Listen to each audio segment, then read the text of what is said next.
Sinus problem இருக்கவங்க ரொம்பவே டயர்டா இருக்காங்கல்ல, இதுக்கு வேற ஏதாவது காரணங்கள் இருக்கா? சைனஸ் அப்படிங்கிறது நம்மளுக்கு அஃபெக்ட் ஆயிடுச்சுன்னா நம்மளுக்கு ரொம்ப ஃபர்ஸ்ட் காமனான ஒரு சிம்டம் என்னன்னா, நம்மளோட தலை வந்து எப்பயுமே பாரமாவே இருக்கும். ஏன் அப்படின்னா நம்மளுடைய எல்லா அந்த சைனஸ் இருக்கக்கூடிய இடங்கள்லயுமே வந்து மியூக்கஸ் வந்து சளி வந்து செக்ரீட் ஆகி அப்படியே ஸ்டக் ஆகிருக்கும். இதனால நம்மளுக்கு வந்து நார்மலா மூச்சு விடவே முடியாது.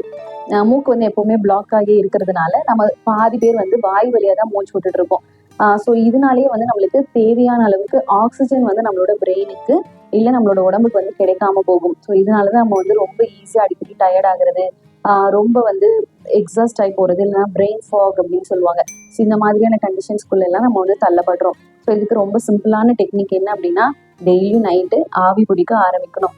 ஸோ இந்த ஆவி பிடிக்கிறதுக்கு ஒரு சிம்பிளான டெக்னிக் இருக்கு. என்ன அப்படின்னா, நம்ம வந்து பெரிய பெட்ஷீட் எடுத்து ஃபுல்லா க்ளோஸ் பண்ணிட்டு ஆவி பிடிக்கணும் அப்படின்லாம் இல்லை. நம்ம வந்து தண்ணி முதல்ல நல்லா கொதிக்க வச்சுக்கணும். அந்த கொதிக்கிற தண்ணியில நம்ம வந்து நம்ம வீட்டில் அவைலபிளா இருக்கக்கூடிய சின்ன சின்ன பொருட்கள் வந்து போட்டுக்கலாம். எல்லாமே போட்டு மிக்ஸ் பண்ணக்கூடாது. ஏதாவது ஒண்ணுல நம்ம வந்து கற்பூரவள்ளி இலை வந்து நம்ம வீட்டில் இருக்குன்னா அது வந்து யூஸ் பண்ணலாம். இல்லைன்னா துளசி செடி ஒரு 2-3 இலை வந்து பிச்சு போட்டு அந்த கொதிக்கிற தண்ணியில போட்டு நம்ம வந்து ஆவி பிடிக்க ஆரம்பிக்கலாம். இல்லை அப்படின்னா கொஞ்சம் குட்டி பிஞ்சு வந்து மஞ்சள் தூள் போட்டு ஆவி பிடிக்கலாம். இல்லைன்னா வந்து பட்டை, கிராம்பு இதுல ஏதாவது ஒண்ணு வந்து போட்டு நம்ம அந்த காத்தை சுவாசிச்சா போதும்.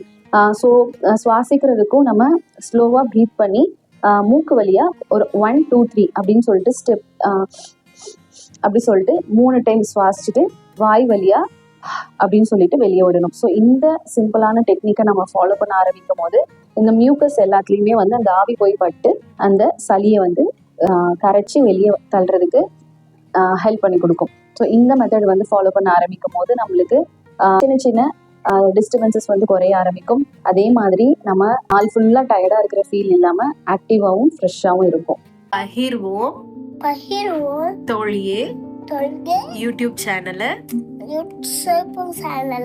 லைக் பண்ணுங்க, சப்ஸ்கிரைப் பண்ணுங்க, ஷேர் பண்ணுங்க, கமெண்ட் பண்ணுங்க.